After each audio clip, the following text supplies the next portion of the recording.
Once upon a time, long, long ago, there was a land called Fairyland, known throughout the world for the kindness and mercy of its inhabitants. In this land, dwelling in his silver-white palace, lived a prince whose name was Goldhair, and his reputation for being the sweetest-hearted person was known in every realm. The prince was so compassionate that even if the smallest trouble befell his acquaintances, he would lose his appetite and grow ill from sorrow. The shiny gold crown resting on his curly blonde hair dazzled in the sunlight. As he strolled through the vast palace gardens, his deep blue caftan, embroidered with gold thread, sweeping the ground. His wicked enemies would burst with envy just by looking at him. One sunny day, the kind-hearted Prince Goldhair was again wandering in the palace gardens, cheerfully making bouquets of flowers. He walked along at ease, completely unaware of the wicked trick his enemies had secretly planned for him. Suddenly, among the flower bundles he saw a tiny little bug. The bug was so beautiful that Prince Goldhair couldn't resist, and gently scooped it into the palm of his hand. The prince said with tenderness, "My beautiful bug, be thankful you have fallen into the hands of a kind-hearted prince. Someone else might have crushed you without pity." The bug shook itself, fluttered its blue wings, and answered with a joyful voice, "I know, my dear prince. I know I would have been crushed in anyone else's hand. I am an admirer of your good heart and merciful soul. Please, keep me a little longer so I can gaze upon you to my heart's content." Prince Goldhair was very pleased by the bug's words. "Of course," he said. "I will keep you in my palm as long as you wish. Just let me know when you tire of it, and I will release you." The bug fluttered its wings and walked around in the prince's palm for a while. Then, all of a sudden, it began to let out high-pitched cries and weep loudly. The prince was deeply moved. "My beautiful bug," he asked, "with your bright blue wings, speckled legs, pearl-like eyes, and a heart like a diamond, why do you weep?" Shaking with sobs, the bug replied, "Oh, if only you knew, my kind-hearted prince. If only you knew what happened to me." The prince asked gently, "What has happened to you?" The bug said, "When I was very, very tiny, I had gone to Mount Kaf to find this very garden's flower sapling. My mother, my siblings, and I were living happily inside a beautiful flower. When the gardener arrived, my mother had taken my siblings on a walk. I wish I had gone too, but I was sick and lying down. The gardener came. He pulled up the flower I was resting among in one swift motion. No matter how much I begged and pleaded, he didn't stop. He brought it here and planted it in the garden. Since that day, my heart has been burning with longing for my mother. My face may smile, but my heart bleeds. I have been waiting and waiting for my kind-hearted prince to realize my plight and save me." And then it fell silent. Prince Goldhair looked at the bug with deep contemplation. Tears welled up around his eyes. "I will take you to Mount Kaf right away," he said. "For us fairies, there is no such thing as a long journey. I can go and come back in just a few seconds." The little bug suddenly stopped crying. With a cheerful voice, it asked, "I would dearly love to hug you, but alas, my size is not suitable. Would you allow me to crawl on your beautiful face for a little tour?" The kind-hearted prince, completely unaware, gave his permission. He lifted the bug and sat it on the bridge of his nose. "Take a good tour," he said. "Then we'll go home together." But the little bug was a trickster. It had an agreement with the wicked men who held enmity against the king and sought to take revenge by doing harm to the prince. After crawling around on the prince's cheeks for a while, it approached one of his nostrils. In the blink of an eye, it slipped inside the hole and disappeared. The prince's nose began to tickle. "My beautiful bug, that's enough now," he said. "My nose is tickling." The beautiful bug's voice was heard strangely from deep within the prince's nose. "I have tricked you, prince. Now your death will be at my hands." The prince had never expected such wickedness. "But what have I done to you?" he asked in astonishment. The bug's voice began to come from even deeper inside. "You haven't done anything to me, of course. I'm going to do something to you. You will be the victim of your good heart. You will learn not to trust everyone you meet after this." The prince replied, "But this is a very wicked thing to do. While I was thinking only of kindness toward you, this act of yours is unforgivable. It is shameful, too."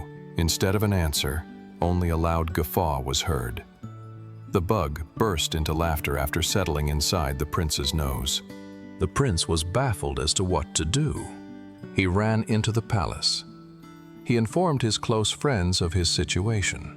They sat down and began searching for ways to get rid of it. One friend said, "Blow your nose." The prince blew his nose, but the bug didn't budge. It burst into laughter again and shouted, "Don't bother trying. I have settled in the darkest corner of your nose. You can't easily get me out." Another said, "Sneeze." The prince sneezed, but again, nothing worked. He was beginning to feel very uncomfortable. The bug inside his nose wouldn't sit still, wiggling and wiggling, tickling him. The situation reached the ears of the king, the prince's father. He was alarmed and cursed his enemies.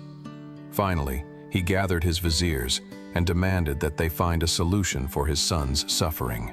Among the viziers was a very knowledgeable one, whom they called Grandfather Willow. Grandfather Willow asked the king for 1 day of leave.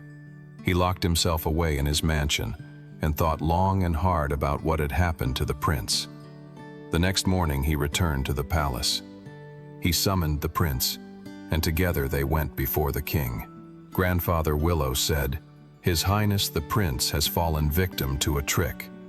Now, if you allow me, I will play a trick of my own on this little bug." The king said, "Oh, my dear vizier, whatever you do, save my son without harming him. I will give you anything you wish." Grandfather Willow frowned. "I do not seek a reward for the good I will do. I will do this because I love the prince. I pray I succeed," he said. Then he commanded one of the servants, "Quickly, bring a bowl of water." The water arrived and was given to Grandfather Willow. Grandfather Willow offered the water to the prince. "Dip your nose in this water and inhale a large amount, my prince," he instructed. As Prince Goldhair began to do as he was told in desperation, a voice was heard from inside. "Oh no, what is happening?" The king was delighted. Grandfather Willow shouted at the bug, "Come out quickly, or you will drown." "I won't come out," the bug replied. The prince inhaled the water again, then once more, and again. The voice came from inside his nose again. "Stop, I'm drowning." "Come out," Grandfather Willow retorted. "I won't," the bug insisted again. The prince, taking a signal from Grandfather Willow, inhaled the water one more time. This time the voice was a little weaker. "Don't, I'm drowning." Grandfather Willow roared, "If you come out, you won't drown." But the kind-hearted prince could not bear it. "The poor thing, what a shame. It will drown right before our eyes," he said, lifting his head from the water. Grandfather Willow was angry. "Is your life not precious? Let it find its punishment." "I am willing to die, Grandfather Willow. Let the little bug live," the prince said, weeping. The king shouted at this. "Are you mad, son? What are you saying?" The kind-hearted prince began to cry. "Forgive me, father. This is simply my nature. I don't want anyone to die because of me.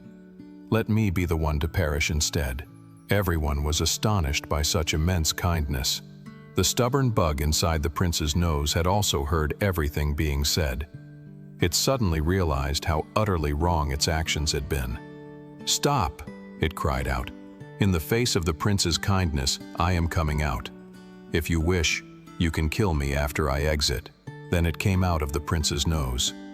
As soon as it appeared, one of the servants extended his foot to crush it.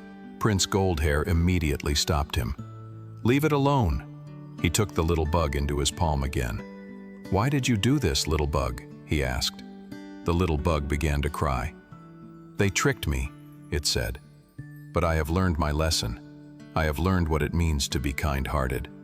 I will be good for the rest of my life." The bug always kept the goodness it learned from the prince. It never forgot its promise.